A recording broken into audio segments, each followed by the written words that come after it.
Caros irmãos e irmãs em Cristo Jesus, ao celebrarmos esse 31º domingo do tempo comum, ouvimos a grande pergunta: quais são os mandamentos? Qual é o primeiro mandamento? Aqui, o escriba, o mestre da lei, não estava perguntando como se não soubesse, mas estava perguntando qual é o primeiro, em sentido de importância. Por quê? Porque nossos irmãos mais velhos, os hebreus, encontram, além dos 10 mandamentos recebidos por Moisés de Deus, encontram também na Torá, no Pentateuco, os nossos 5 primeiros livros, encontram mais 316 mandamentos. E então, daí vem a sinceridade da pergunta: qual é o mandamento primeiro? Qual é o mais importante? Este escriba, ou mestre da lei, pergunta com a sinceridade de coração, diferente de tantos outros mestres da lei, doutores da lei, escribas e até sacerdotes do templo, que em todo momento procuravam uma ocasião de encontrar no ensinamento de Jesus algo contrário àquele ensinamento recebido através de Moisés e os profetas. No entanto, este faz a pergunta honesta, porque quer saber. Porque muitos ensinavam que o primeiro mandamento é amar a Deus sobre todas as coisas. E diziam: mandamentos, só temos os 10. Outros diziam: mandamentos, temos os 10 e mais os outros 613 permissões e proibições na Torá. E devemos observar de modo igual os 10 e os 613. E outros diziam que nos 613 estavam incluídos 10. Então havia muita opinião, podemos dizer, como dizemos nos dias de hoje, opinião teológica. Opinião teológica temos muitas também nos dias de hoje.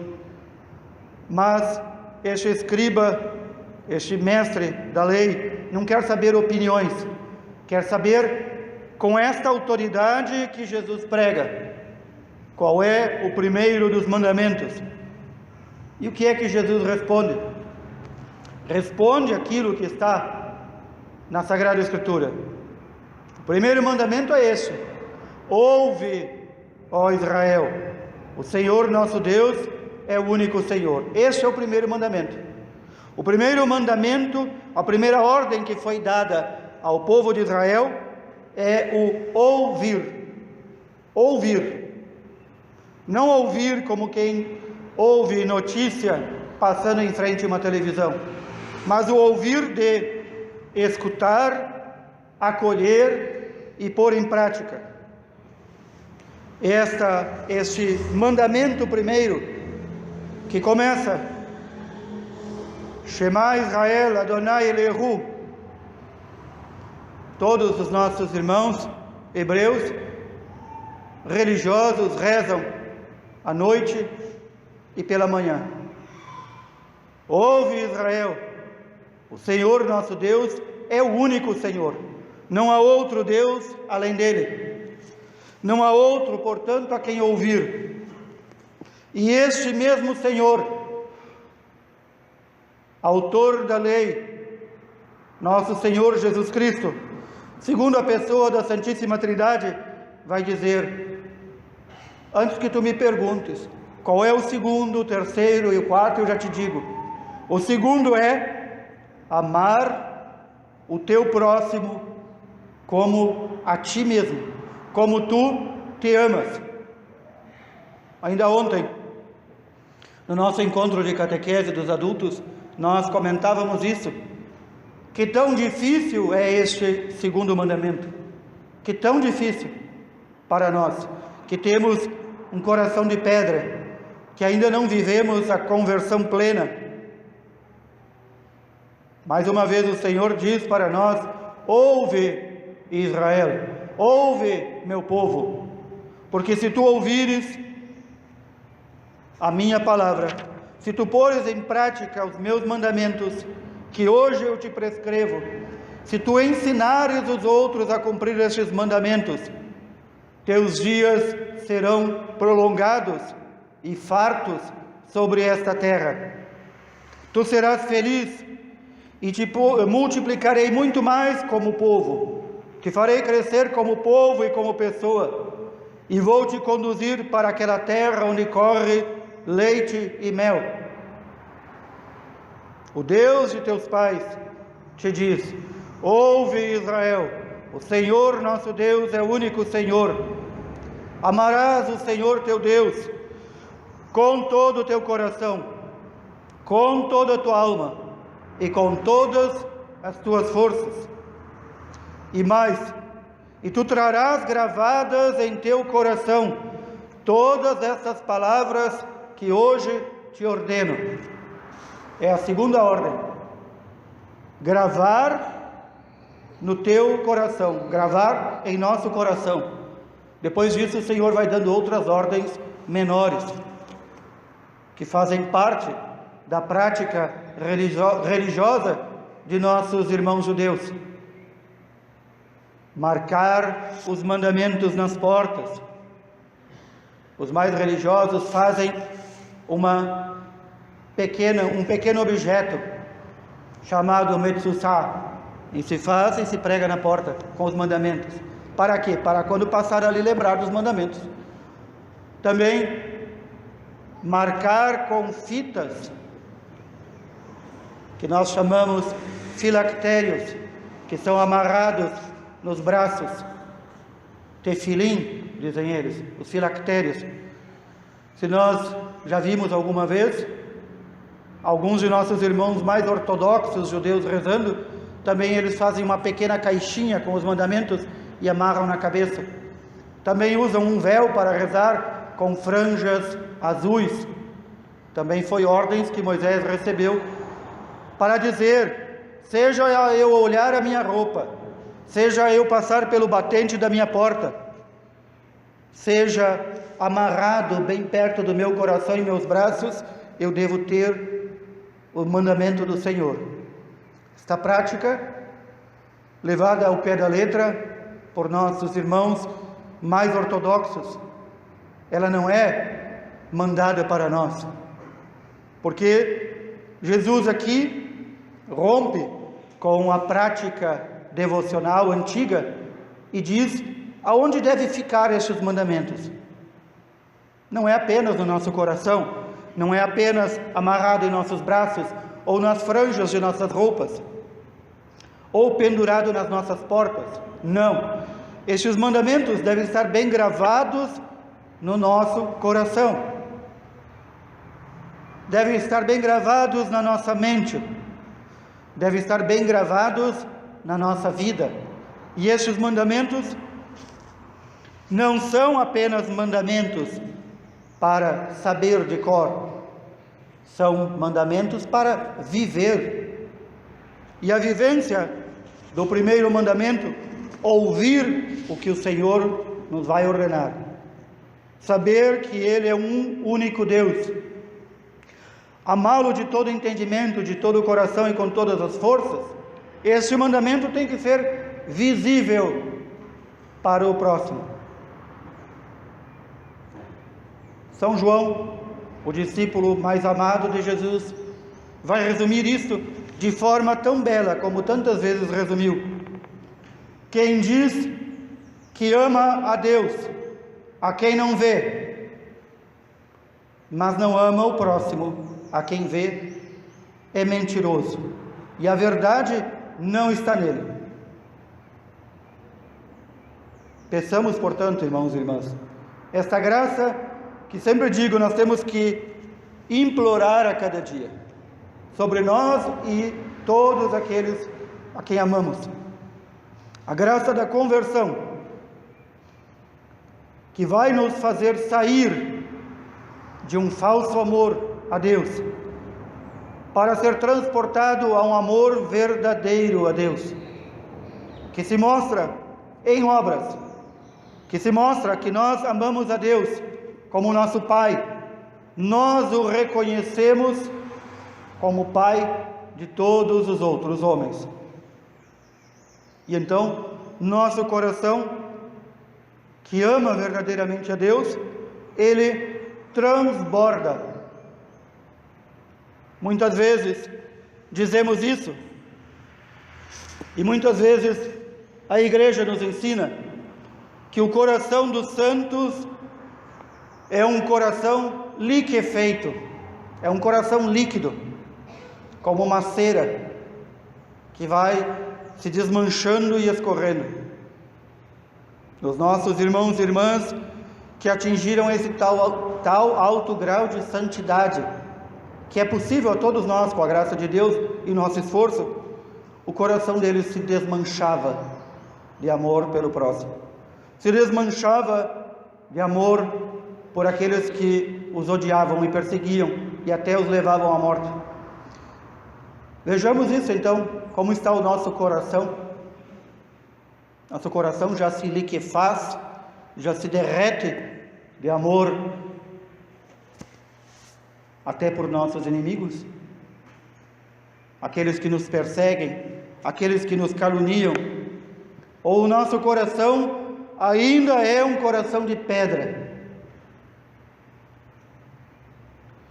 Tirarei de vós um coração de pedra e dar-vos-ei um coração de carne, diz o Senhor. Peçamos esta graça, que o nosso coração empedrado, endurecido, possa ser feito liquefeito, possa ser feito desmanchável pelo amor de Deus. É o Senhor Deus que destrincha o nosso coração, que faz com que ele se torne líquido de amor por ele e pelo próximo. Mas ninguém teve coragem de fazer perguntas a Jesus. Aqui não se trata de perguntas, de saber coisas, mas perguntas com o intuito de armar ciladas para Jesus. É isso que São Marcos está dizendo. Mas ninguém, depois de ouvir isso, que o primeiro mandamento é amar a Deus com todo o coração, com toda a alma, com todo o teu entendimento, com toda a tua força, e o segundo, amar o próximo como a ti mesmo, que estes dois mandamentos resumem toda a lei e todos os profetas, diz Jesus. Depois que ouviram isso, o que mais podiam fazer? A não ser odiar mais Jesus e matá-lo. Porque Jesus está me mostrando que eu não tenho vivido os mandamentos, que eu tenho vivido os mandamentos de forma apenas externa. Tenho amarrado a lei em meu braço, botado em minha porta, amarrado em minha cabeça, usado nas franjas de minha roupa. Isso tudo os fariseus e muitos mestres da lei e muitos dos sumos sacerdotes rangiam os dentes quando ouviam Jesus falar. Vocês estão apenas dizendo que amam a Deus externamente, mas dentro do vosso coração só há ódio e vós procurais me matar. Quantas vezes eles ouviram isso? Oxalá nós não ouçamos isso também no dia do nosso juízo. Este sacerdócio que o Senhor inaugura não é um sacerdócio de holocaustos, de ovelhas, de bois, de carneiros. É um holocausto último, definitivo, de sua própria carne. Em Jesus se cumpre aquela passagem do profeta que diz: quem enviarei para salvar este povo? E a voz do filho responde: eis-me aqui, com prazer eu vim fazer a vossa vontade. Nem os holocaustos, nem os sacrifícios da antiga lei foram capazes de salvar aquele povo, e não são capazes de nos salvar estes sacrifícios antigos. Tinham que ser renovados, renovados e renovados. Uma vez que o Filho de Deus entrega seu corpo em sacrifício ao Pai, não entrega apenas o corpo, entrega toda a sua alma, todo o seu amor, todo o seu entendimento, todo o seu coração. E então o sacrifício é perfeito. Estes sumos sacerdotes que se revezavam no templo em sacrifícios e sacrifícios, labaredas e labaredas de chamas queimando aquelas vítimas e holocaustos, de nada serviu, porque não levaram o povo à perfeição, não levaram à reconciliação plena. E então Jesus, ao instituir o sacrifício último e definitivo de seu corpo e seu sangue, manda como mandamento aos seus apóstolos e discípulos: façam isto, repitam isto até a minha vinda, até o dia que eu vier vos julgar. É isso que nós fazemos em cada Santa Missa. Nós não repetimos o sacrifício, não repetimos no sentido de repetir porque é algo que não é completo. Pelo contrário, a palavra correta é: nós renovamos o sacrifício.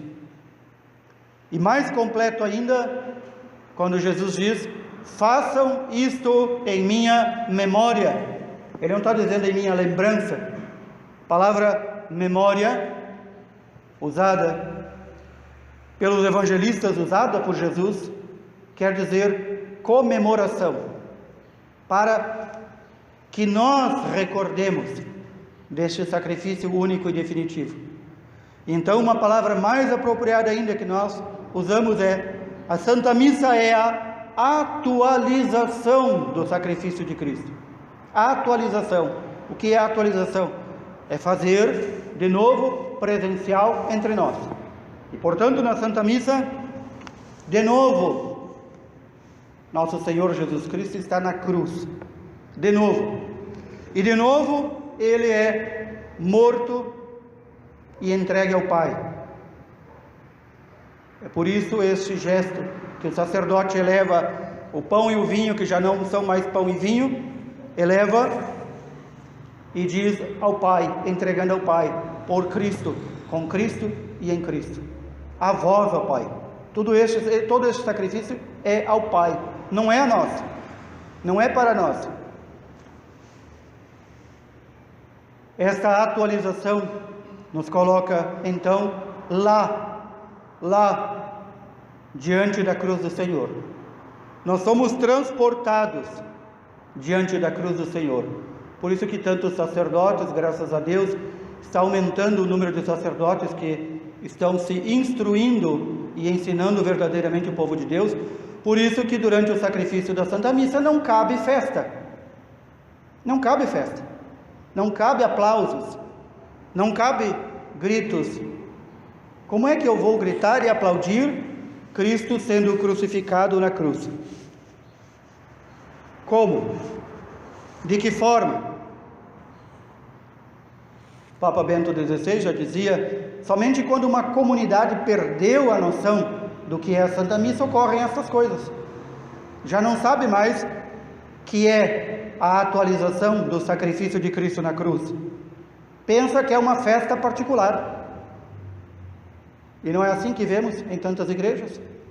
Pensam que é uma festa particular, em que eu tenho que me sentir bem. Este Cristo Senhor, que é oferecido novamente ao Pai, como Ele nos mandou fazer em cada Santa Missa, é bem descrito por São Paulo, que diz: nós proclamamos a morte do Senhor e comemoramos isso, ou seja, fazemos memória até que Ele venha. Santa Missa é a comemoração, a fazer a memória da morte do Senhor. Não é outra coisa. Quem ensina outra coisa está contrário ao ensinamento dos apóstolos, está contrário ao ensinamento da igreja. Por isso, Este sacrifício do Senhor não precisa ser renovado, mas para nós, pobres e infelizes, precisa ser atualizado, colocar em nossos dias. Não porque precisa ser renovado. O sacrifício foi uma e para sempre. Mas o próprio Cristo pediu, mandou, ordenou que fizéssemos isto até a vinda dele, para nos julgar. Pensem que amor tão grande do Senhor por nós. Não só se entregou uma vez em sacrifício ao Pai, mas de novo, a cada Santa Missa, quer se entregar de novo por nós ao Pai. E de novo, e de novo. E este sacrifício, nós dizemos, sacrifício verdadeiramente puro e santo, agradável a Deus Pai. Por quê? Porque é um sacrifício de amor perfeito. Assim nós somos chamados a amar Deus e ao próximo, com um sacrifício de nossa vida, um sacrifício de amor perfeito. Que assim o Senhor mude nosso coração de pedra, transforme-o num coração de carne, para amarmos a Deus sobre todas as coisas, com todo o nosso entendimento, com toda a nossa alma, com todo o nosso coração, e ao próximo como a nós mesmos. Louvado seja nosso Senhor Jesus Cristo. Irmãos e irmãs, elevemos nossa oração, nossa confirmação da nossa fé, prestemos este público testemunho de nossa fé, rezando como os apóstolos nos ensinaram. Creio em Deus Pai,